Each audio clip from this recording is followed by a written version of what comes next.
Welcome to Mindflow Radio. Mindflow Radio. She's Jalen. And he's Monty. So buckle your seatbelts and get ready to take a trip towards reality. Whatever that means. No doubt. Well, welcome to April. Spring is here. Yeah, I love spring. It's my absolute favorite season. Okay. It's like a reawakening. Yeah. Renewal. The roots send up their little messages of life and vitality, and things start turning green and sending flowers out. Yeah, and the sun is energizing all these plants and the rain, the birds, the animals. Renewal. Yeah, I guess that's what I'm shooting for personally in my own mind, is just a renewal this spring. A renewal in general? Yeah, in my mind,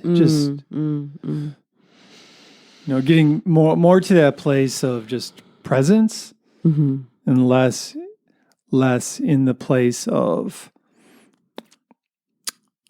analysis. Yeah. Like being a kid, for a lot of kids at least, they think less because they're present more. Yeah. And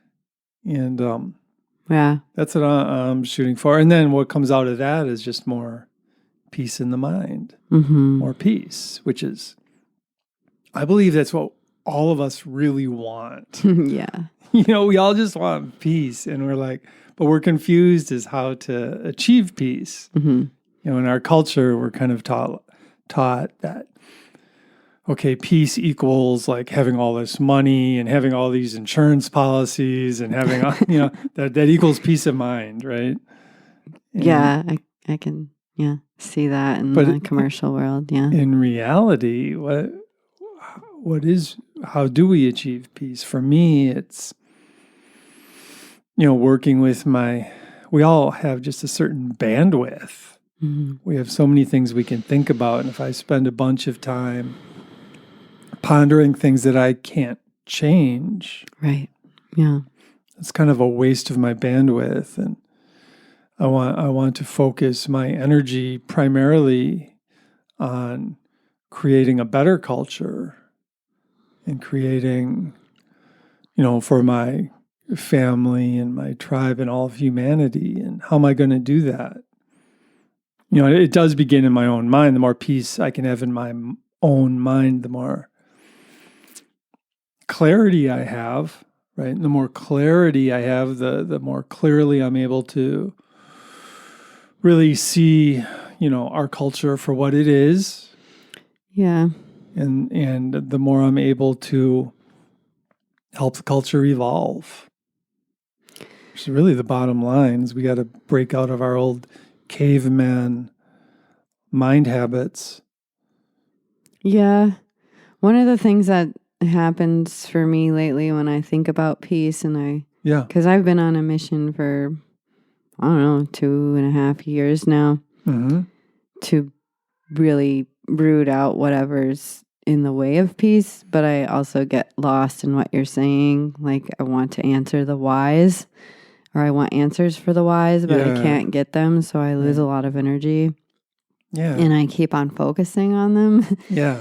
And one of the things that I see in my mind's eye is all of the peaceful people who've come before, who, went against the grain and chose peace.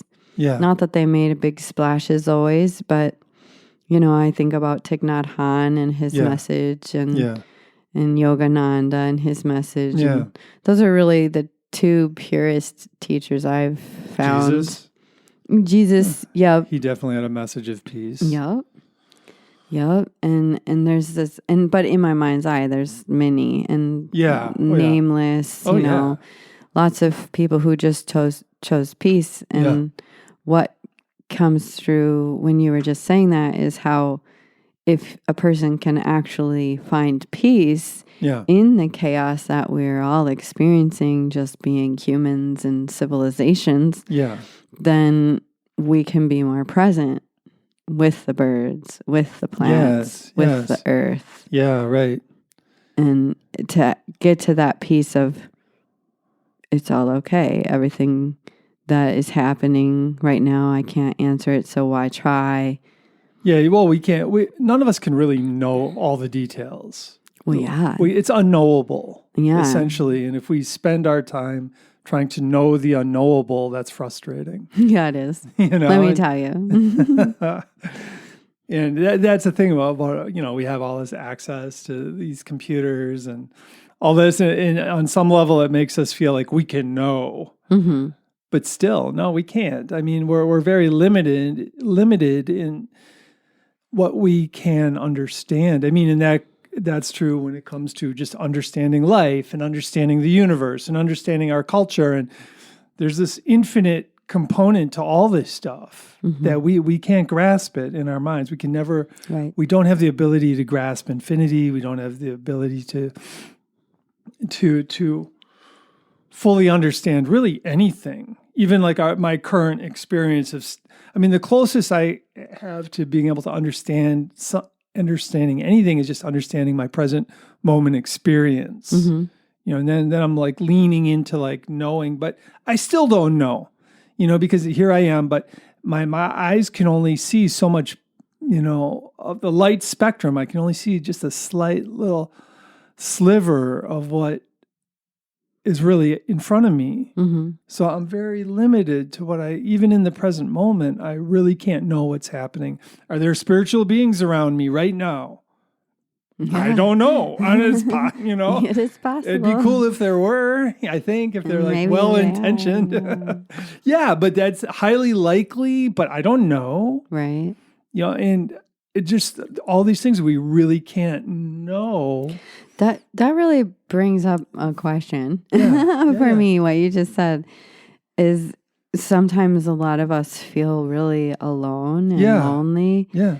And, what is the probability that we're actually being cheerleaded on by spiritual beings? Monitored. Monitored. Yeah, protected perhaps, or like maybe there's spiritual beings trying to lead us down the wrong path. And there's that's the whole tricksters, that's the whole devil thing. It's like, the devil on one shoulder, speaking, trying to, appealing to your ego, essentially. Oh, you should feel dissed, or you should feel angry, you should feel scared, you should feel, greedy, or you should feel lustful, or you should, who knows, all that.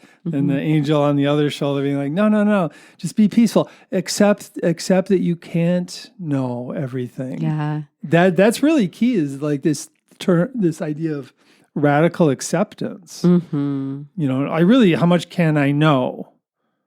Not a whole lot.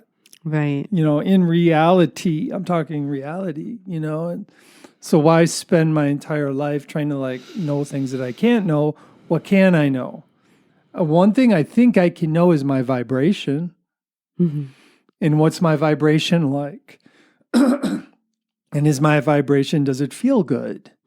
And is my vibration, because I believe, all our vibrations, like they mix together in the collective. So there are the people who are, full of like the creative vibration, just art vibration, and I want to connect with that, and I think I'm there some of the time, but I can kind of know that, when I'm in the angry vibration, I definitely am aware of it, or fearful vibration. I go there a lot, all these different like levels of vibration that I engage with. And I also think, though, that what you're saying is a level of awareness that not everyone has. And we don't always know when we're angry. We don't always know when we're in the ego, because it's so familiar and so normal and so part of the normal process of our existence and our vibration. Yeah, that's it. We're kind of trained to be egomaniacs.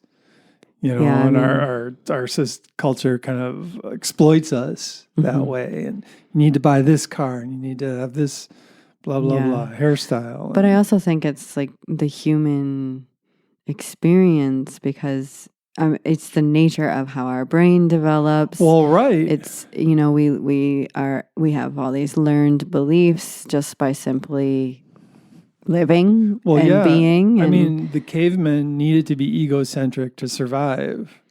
Well, right. But I would say that we're all egocentric, but it's the waking up to the ego. It's waking up to the base vibrations that you're talking about. Right. It takes effort. It takes the willingness to admit where an individual may be in that ego, maybe in that blame, maybe hiding from shame, maybe, I feel like that's the nature of relationship with other humans. Like that's what the point is that we can be with another and be vulnerable with another. And then that brings up those baseline vibrations. Well, yeah. I mean, in the whole like ego vibration trip thing, I mean, one way to step outside of that is just having a more soulful perspective. I mean, at least dabbling in that soulful perspective.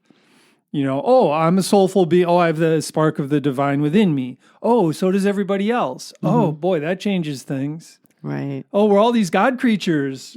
Oh, holy cow, or I almost swore there, But yeah, I mean, just developing a soulful perspective. I mean, even just intellectually practicing having a soulful perspective. And again, it's like the good news is, again, it's what do I know? I don't know I don't know anything for certain. Right. Actually, I could be dreaming right now. I don't know anything for certain. But I do believe from my place of unknowing, from my place of certain, being uncertain, but I do believe we all do have the spark of the divine within us. Mm-hmm. And that's the good news, and the bad news is I do also believe that basically 99.999% of us, including myself, are confused. Mm-hmm. Yeah. So we're these like divine beings walking around this earth in a state of confusion. Yeah. And the confusion originates from just our ego tripping perspective. Mm. I am my body. This is all I am, and I am. This is how much money I have. This is how this is my job. This is what I do. This is who all that. Mm-hmm. It's like no. We're all just divine beings. Okay, so I don't mean to put you on the spot at the moment, but what you just said brings up the ultimate question that I think all of us have at some point. And what is my purpose? Well, yeah. Well, to find our individual purposes, we need some kind of level of clarity in our minds, of peace. Comes back to that peace thing. Yeah. Because if my mind is peaceful and clear, I'm able to see, these are my strengths, basically. Mm-hmm. I'm good at this, I'm good at this, I'm good at this. Okay, so that's part of my purpose, is to apply these strengths in a positive way in my culture and help people by using my strengths. And I think that's true for all of us. We all have specific strengths, different strengths. Mm-hmm. Some people are great at math. Some people are just physically super strong. Some people are, world-class athletes, some world-class musician, whatever, or just like somebody who's just present. That's a huge strength. If some of the holy people, I believe, in our culture are just like somebody who picks up the garbage, a garbage man in New York City who's just present. Mm-hmm. He's holy, and he's holding it together for all of us. Yeah, by totally. Just being like peaceful, and and he goes through these neighborhoods and he's cleaning up this, he picks up the however that works, and we have these holy people amongst us, and 99.99% of them don't get any credit right for it, but I think they're there. Do you think, though, that part of that holiness, that presence is actually that the desire to find purpose is quenched? Like there's just, it's not a thing. It's like, whatever, I'm here. I'm just doing this stuff. Yeah, they're living it. I don't care. Right. I'm not like I don't care, but it's like, it's just not a thought. It's not a, I wonder what my purpose is, which is where my mind goes all the time. Yeah. So you're saying like somebody who's actually really supporting the culture is maybe not even seeking their purpose. They're just being present and doing their thing. Yeah, they're living it. Yeah. And they don't even, I mean, they may be like intellectually, spiritually inclined, or they may not be. It doesn't really matter because they're just there. They're present. Yeah. They're connected. They're, their vibration that they're sending out into the culture is calm. It's beautiful. It's powerful. It's, and just, but it's not even their intention. They're just calm. Yeah, right. It's not their intention. I mean, but for people who are struggling, yes, let's find our dharma. Because these holy people are holding it together for us. But let's start moving in the direction of finding our own dharma and finding that peace within our own mind. But what I'm hearing is it's not about finding the dharma. It's just about being and simplifying and being careful where some of energy it is goes. Like you make the decisions to get, involved with your dharma. If your dharma, for example, let's say I'm a great mathematician and I want to be a musician. That's why I put all my energy into being a musician. I'm not that good. Then I'm frustrated. I'm insecure. I'm like, whatever. I'm not in my dharma because I didn't have enough clarity to be like, oh, I'm supposed to be creating this, new math problem or new math equation or whatever it is. So having some clarity in our minds helps us determine, if we can get in line with our dharma or not, as far as like our role in society. Yeah. Because we all have roles in society, and some people are meant to be, who knows, somebody's dharma could be, I'm going to be a monk, and that's their role. And then they're just, if it's really true, that's their dharma, then they're in it. It feels good. And they're sending out this vibration again into the collective. They're helping us hold it. So their vibration is hooking up with that garbage man's vibration in New York City. And it's all like intertwining and strengthening that like peaceful, like vibration of, peaceful, powerful clarity, etc. And what comes up for me in that is that we, so one of my teachers, Richard Rudd, who created Gene Keys, talks about how important relationships are and how in relationship is how we wake up. It doesn't have to be like a marriage or anything like that. It could be a brother or a sister or just somebody that we really relate to who can honestly reflect our shadows and what we can't see in ourselves. And he talks about how back in the day, the monks were the ones that basically laid out the how do you get here, so they have all these writings on, becoming a monk basically, and that there really aren't that many writings on how to be a householder. And so most of us in the world now are householders. And we're all feeling very confused and nervous. And a lot of people and exactly. Not all, but a lot. Yeah.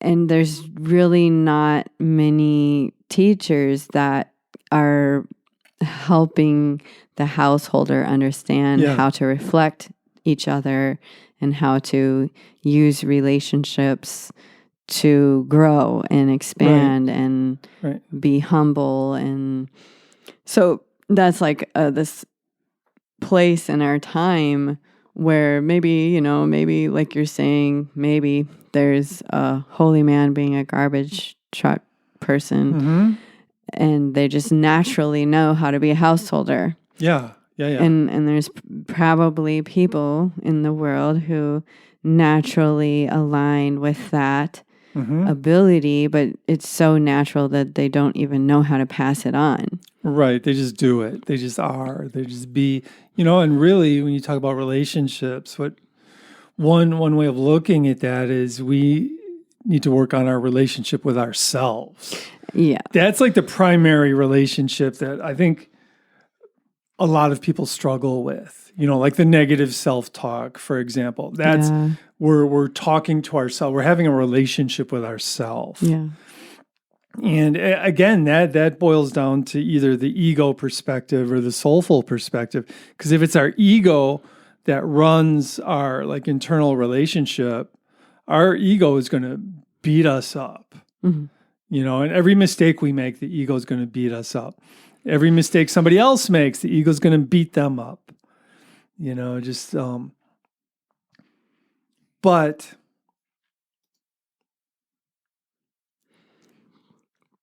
if we can develop a more soulful perspective, then if we can, which I mean, it takes adjusting your lens of perception. That's important because from a soulful perspective, you can notice the ego beating yourself up. You hear those words, that voice in your mind saying, how could you have done that? You're so stupid, whatever is going on. Can't believe you did, blah, blah, blah. But the soul, if you can take a step back and watch that from a discerning perspective, then you've achieved the soulful perspective where the soul can look at the ego and be like, no, you can be quiet now.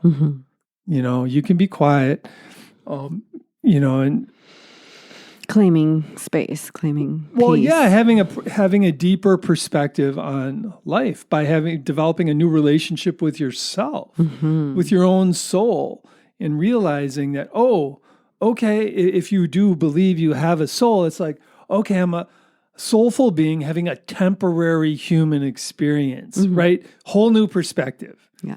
Rather than that YOLO, whatever junk that used to be popular. I don't know if it still is, but it's like the opposite. It's like, okay, this is a temporary experience in this body. I am temporarily occupying this body. What am I going to do with that? Am I going to? So it's working on adjusting the lens of perception and working against the ego tripping, negative self-talk habit, and I mean, I suppose I'll just mention the self-forgiveness protocol because it's a good time. I mean, if it's a good segue into that, and this is a way to reduce the negative self-talk, but essentially by doing this, you're developing a soulful perspective because you're being the witness to it. We have this problem of self-identifying with our thoughts. So if I'm beating myself up, I'm like, oh, that's just me. And it's like, no, it's not. It's an old habit. That's an ego habit, but if I notice it, because let's say I made a mistake, I'm beating myself up. I go into the self-forgiveness protocol and I say to myself out loud or in my head, humans make mistakes, number one. Number two, I'm a human. Number three, I'm going to do everything I can to learn from this mistake. Number four, I forgive myself. Number five, I just go into deep breathing as a method of introspection. But that's one way of quieting that down. And every mistake we make is an opportunity to grow. Or every mistake we make is an opportunity to just be stagnant. And if we're stagnant, we're bound to make that same mistake over and over and over and over and over and over and over and over again. Yeah. But if we can level up, then we have a whole new, fresh mistake that's going to happen. Yeah. Because we're going to make mistakes. Something to look forward to. But thinking about the self-forgiveness protocol, maybe it could be improved instead of humans make mistakes, I'm a human. We could add a soulful component into that as well. Humans make mistakes. I am a human I'm a soulful being having a temporary human experience. So just to work that in there, it's just to help adjust the lens of perception, as you adjust that lens of perception, everything, you develop a new perspective, a more realistic perspective on your life. I mean, do we want to be more in line with reality or not? I mean, I suppose that depends on your belief system, but I'd rather be more in line with reality. I seem to feel better the more I can develop a soulful perspective on things. Nice. Well, I want to share a song with everybody, and then we can talk more about this in a moment. Let's drop into our breath and begin optimally breathing. So as you notice the breath entering the nose and moving down the throat and into the lungs, bring it all the way to the bottom back of the ribs, the lungs, and expand it all the way to the top. And as you exhale, let the spine lengthen. Each inhale, expanding the bottom of the rib cage, the middle of the rib cage, and all the way to the top. And each exhale, working on extending and lengthening the spine, letting the breath go, finding peace within.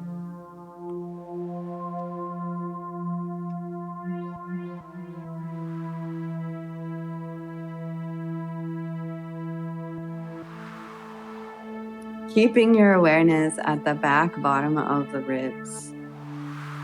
Really feel this part of your diaphragm moving as you inhale.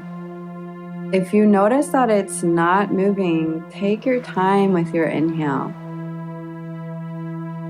Take time to expand these muscle cells, bringing vitality and awareness to this area.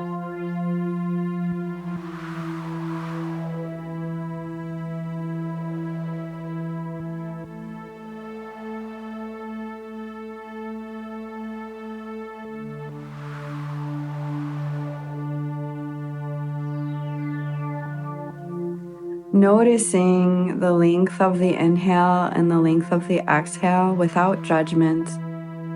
It's not about evening them or counting. It's about optimally breathing, noticing the expansive inhale and the relaxing exhale. Noticing how your body wants to work with the inhale and the exhale.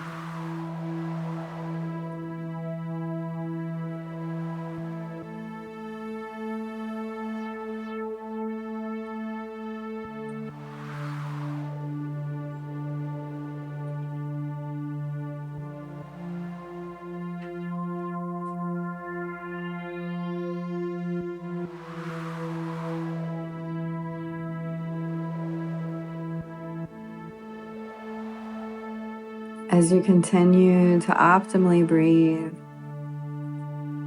bringing awareness into the whole activity of breath, noticing the diaphragm at the top of the lungs as it is vital, expansive, and elastic, moving with your inhales and your exhales, and noticing the pelvic diaphragm, also elastic, expansive, moving vitally. These are subtle movements with the breath, but they're very important for the well-being of the body.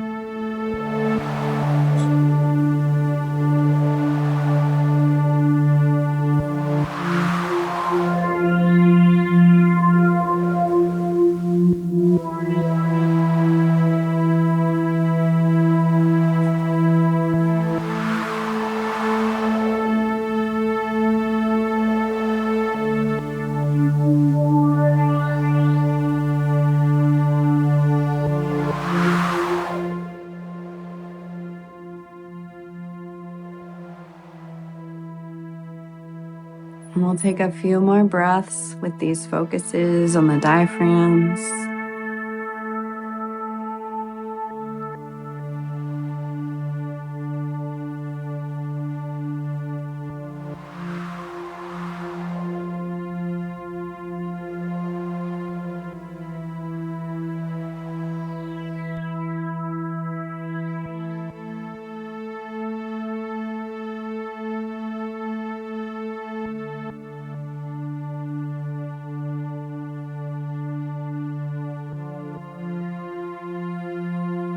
And one more focused breath. And as you fill yourself with breath, expansive inhale, relaxing exhale, feeling the temperature of the air on your skin, feeling the light on your eyelids, the smells in your nose, the sounds in your ears, the taste in your mouth. And gently opening your eyes, becoming fully present, noticing your feet on the ground,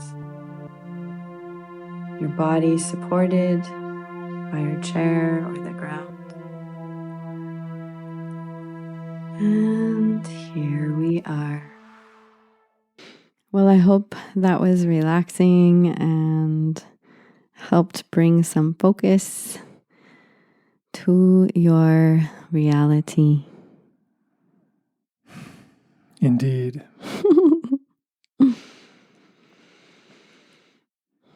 Yeah. Well, one way of looking at developing a more soulful perspective, I think, is it just takes repetition and practice. Mm-hmm. And through that practice and repetition, we develop new neural connections in our brain. Mm-hmm. It does take a lot of effort to make the decision that, I've even heard that peace is active, not passive. Yeah. We have to make the choice to practice metacognition, practice being able to see our old behaviors and our old patterns that we don't want to do anymore without blaming others, but simply reflecting. Or if we feel dissed, looking at it and seeing if we can find forgiveness. Yeah. That's a big one right there when it comes to finding peace. I've heard it said also that you don't need to forgive if you don't hold a grudge, so there's no forgiveness necessary if there's a full understanding of, okay, that person was having a bad day. And yeah, but if it's something that happens repeatedly over and over and over and over and over, I don't think forgiveness can just get rid of that. I think that would need to be like a good conversation of a reflection of this is what's happening over and over and over. Yeah, who knows? Ultimately, it's tricky when you're in that situation. But forgiveness can play a role at just freeing your own mind. Mm-hmm. But then somehow avoiding the situation again. Mm-hmm. So you don't have to keep going through it over and over and over and over, mm-hmm. Mm-hmm. Over and over and over. Yeah. Yeah. And finding deep understanding. I'm a student of Taoist medical Qigong right now and learning a lot about classical Chinese medicine and how our organs store emotions. And there's something called the 6 healing sounds that is really across the board with most Taoist Qigong in general, and even more important for the Taoist medical Qigong. But what one of the focuses is the liver, and the liver holds anger, remorse, resentment, frustration, and the balancing emotion, or how to practice working with balancing that emotion is to call in forgiveness and understanding. And sure. that really, for me, kind of like what you've said before, is that we're all confused. Yeah. And if there's that real deep understanding of the confusion that we're all experiencing, then there's less chance that you're going to hold a hard grudge on somebody because there's an understanding that they're confused. Yeah. And it's also easier to approach. It's easier to approach someone who it's not anger. It's not this deep rage or you need to hear my perspective because you're wrong. It's not like that. It's like, I understand that there's likely a great amount of confusion in this person. Yeah. And if I can approach this with gentleness and compassion, then I'm more likely to understand where they're coming from, and they're more likely to give me an opportunity to share my perspective. Yeah, that's true. But, there's also the idea that if something happens over and over and over again, there comes a point where it's just like you just don't want to deal with it anymore, but you don't want to like hold grudges in your mind either. So you do everything you can to not be in that situation and to draw like healthy boundaries. Mm-hmm. But for your own self, draw the boundaries, yes, but still find forgiveness so you don't have that impeding your peace. Right. I mean, grudges and hatred and anger and all that, it really gets in the way of peace. And there are moments when it's appropriate, but in our culture, it's just we've been exploited and we've been trained to hold grudges and just be confused, to be more confused than we actually are, just because our minds are so full of anger and it's really bad for the liver. It's good for everything. I mean, it's bad for... Yeah, it's probably bad for the whole body, but I've personally been able to tell, now that I understand these things, I can feel in my body when I get angry that my liver feels sensitive and hurts, aches. Yeah. Yeah, totally. Okay. Well, and certainly, if my mind is cluttered with anger and resentment, it just like gets in the way of sleeping properly. Oh yeah, the whole thing. Really. But there's a lot of imbalance in the emotional field that affects sleep and stuff. Oh yeah. So I'll just list them off because why not, right? So when we focus on the heart center, the heart can hold excess desire and wishful thinking. Like when a person's like, I wish that person would be different. Yeah. That is stored in the heart center. And this gets in the way of the heart's innate ability to guide us.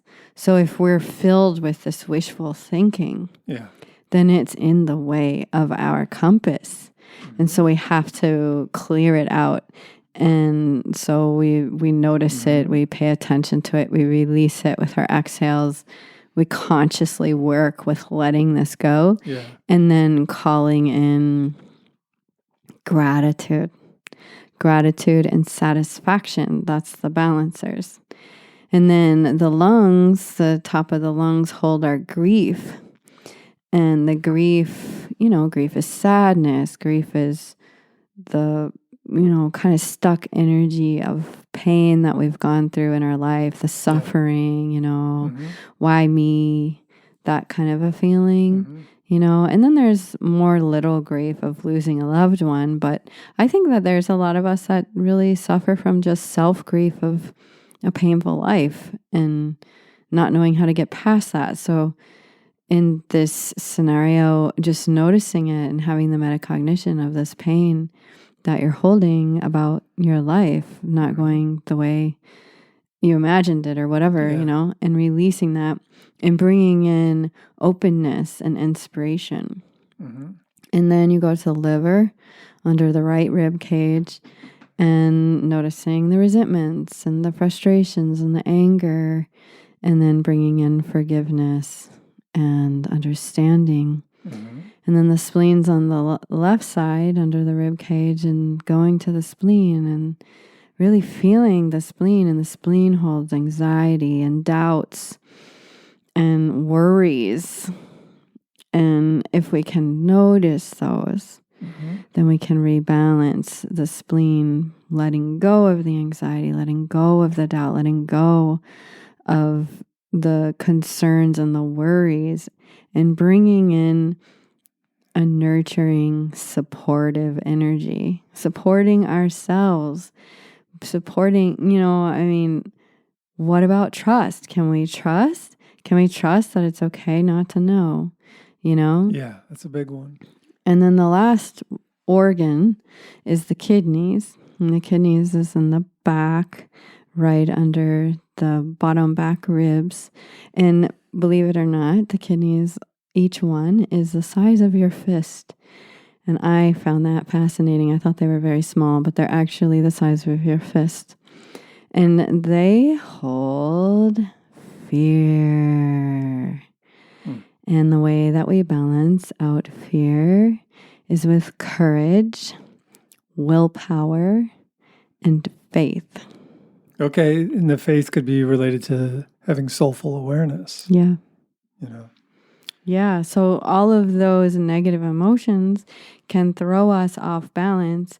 When any part of us is thrown off balance, the whole being, because we're whole beings, the whole being can get thrown off balance. So all of these emotions out of check can ruin our life. Right. So we or need to anyone. find moderation. Because it's normal to have these emotions, but we don't want them necessarily running us. Right. Because then our minds are not that clear.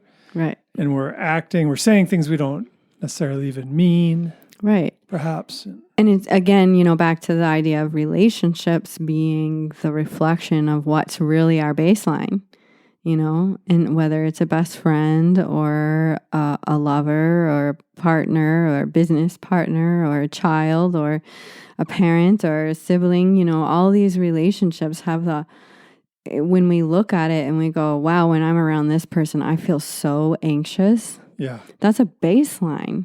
That's a baseline of what is out of balance inside of me. It's not so much about why does that person drive me nuts.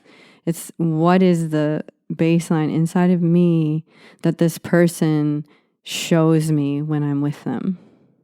Yeah. I mean, that's tricky.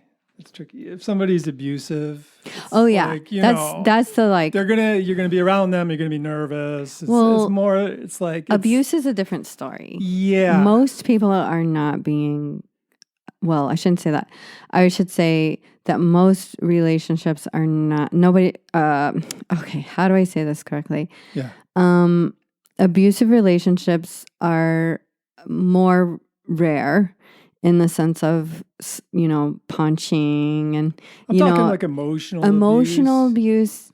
From what so Richard Rudd talks about relationships and household or how we use the relationship to grow and evolve. And so, in an emotionally abusive relationship, it's hard. It's so hard to sort out who am I and who are you? And is this me? Is this just my anxiety and I'm bringing out your anger? Or, but it's blaming somebody else's anger on your anxiety. That doesn't seem very healthy to me. That's what I'm saying. It's if you can reflect and go, okay, so I'm anxious and this person is getting angry. Yeah. But I mean, the reason somebody's getting anxious could be because they've been abused in the past by this person and they make them nervous. Right. It's like, what's around the corner? Nobody knows, you know? And so it's tricky. I mean, we need to think about our relationship with ourselves too. Mm-hmm. I mean, even we can abuse the heck out of ourselves. Yeah. I abuse myself with negative self-talk sometimes. I mean, it's pretty evident. I mean, now that I'm really keen on metacognition and watching my thoughts more and more, I notice when I'm doing it, and just by watching it, you disempower the abusive talk. It's amazing. Metacognition, like I've been doing this work with Monty for a while. We've been together 10 years. In September. We're going to get to celebrate Mindflow Radio being 10 years and our relationship being 10 years. And in this time period, I've learned so much from him on what is metacognition and then learning how to increase and improve my own metacognition. And what I've found is so amazing is even when you have fair metacognition, it can still blindside you, and it can take a while to go, oh, wait a minute, I'm aligning with my thoughts. I think I'm my thoughts. Yeah. And I've gone down this wormhole of hell thinking my thoughts are me. Yeah. And now I have to climb out. I have to, here I am. Those are my thoughts. I am not my thoughts. Okay. Right. Your thoughts are just old patterns. Yeah. And we can change those patterns ultimately. Yeah. But having I think having healthy boundaries with ourselves and with others is really important for our mental wellness. Yeah. Not accepting. Well, what I come up with to say off of what you just said is I think that is so true that healthy boundaries with ourselves and our minds is so key. Yeah. Because in our culture, we are encouraged to overthink and overanalyze. Yeah. And in our culture, we don't have the examples to work into our daily life not thinking. I don't think so. What? Yeah, most of us overthink. Right. We live in a super culture damaging. of overthinkers. Yeah, and our minds are out of balance because we're thinking too much. And that's the norm in our culture right now. And it's so key, kind of back to what you were saying a little bit ago about practice and discipline. And I actually don't remember who said this to me recently, but it did stop me in my tracks because I'm a very self-disciplined person. And whoever I was talking to said discipline came from the word disciple. And so when you choose a practice, you are a disciple of that practice and you're choosing to do it every day. And, and I think that once we, as individuals, take on the reality that if I have quiet time in my mind, I'll actually be better at making decisions about this thing that I'm overthinking for hours. For sure. If I took 10 minutes of doing concentration meditation and counting backwards from 300. Why don't you tell us about that? The concentration meditation. Yeah. So concentration meditation is the absolute key to honing the mind from overthinking. And in all of the ancient traditions, they have concentration meditation. In yoga, it's called Trataka. And in Qigong, I don't know the formal word other than concentration meditation. But what I understand now that I didn't understand for all the years prior is that the reason why concentration meditation is so important is because when we do building energy movements like yoga and qigong, and I mean even running builds energy, if we have an out of control mind and generally ruminate and overthink and we build energy, that energy that we built goes to the mind. And it will feed the ruminating mind, which will increase anxiety. It will increase depression. Whatever is your thing, it will increase. Mm-hmm. So concentration meditation is the antidote. And basically the foundation to being able to build energy and have it repair your body instead of feed your ruminating mind. Yeah. So when we concentrate, we are training our mind. We're training our brain, essentially. We're training our whole body to focus. So as we focus on a still point, and my teacher recommends counting down from 300, that takes up roughly about 10 minutes. So if you count down from 300, if you feel comfortable with that, it's a great experience. I absolutely love this meditation. I generally just count down from 100. So it's just counting down? With your eyes focused on an object. So you focus your eyes on an object? Yeah, whatever it is. And the interesting... Does that count my phone? Is my phone? What'd you say? Does my phone count? No, because it's a bunch of pixels and they're moving. Okay. I guess if you had your phone set to be a flame and you were looking at the top of the flame, maybe, but it would be more real. And if you just lit a candle or just whatever, I've helped a lot of people with this one. This is my ultimate top tool. Yeah. Okay. Everyone, in my opinion, should utilize. So I'm like, it doesn't matter. If you're sitting in a messy room and you're like, what do I look at? You just look straight ahead. Mm-hmm. And your eyes will stop somewhere for a moment and then they'll want to move, but don't let them. It's like, it doesn't matter. It could be a piece of trash. It could be a leaf on a house plant. It could be the corner of a picture. It could, it doesn't matter. Yes. That's the thing is we think it matters. It doesn't. Right. Just pick a spot. It doesn't matter if you're in a clean room, a messy room. You could be outside. So what happens to your nervous system if your eyes are still and just looking at one point? It is actually pretty psychedelic in the beginning because most of us, our optic nerve is used to scanning. And so having our eyes be still, even when our eyes are closed and we're meditating with closed eyes, they're moving around. Okay. So when our eyes are open and we're staring at a still point, it is literally training our optic nerve to calm down. So it feels weird and the lighting can change, the colors can change. The thing you're staring at could start to wobble and shiver and it could really seem psychedelic. If you've done psychedelics, it might be like, wow, this is cool.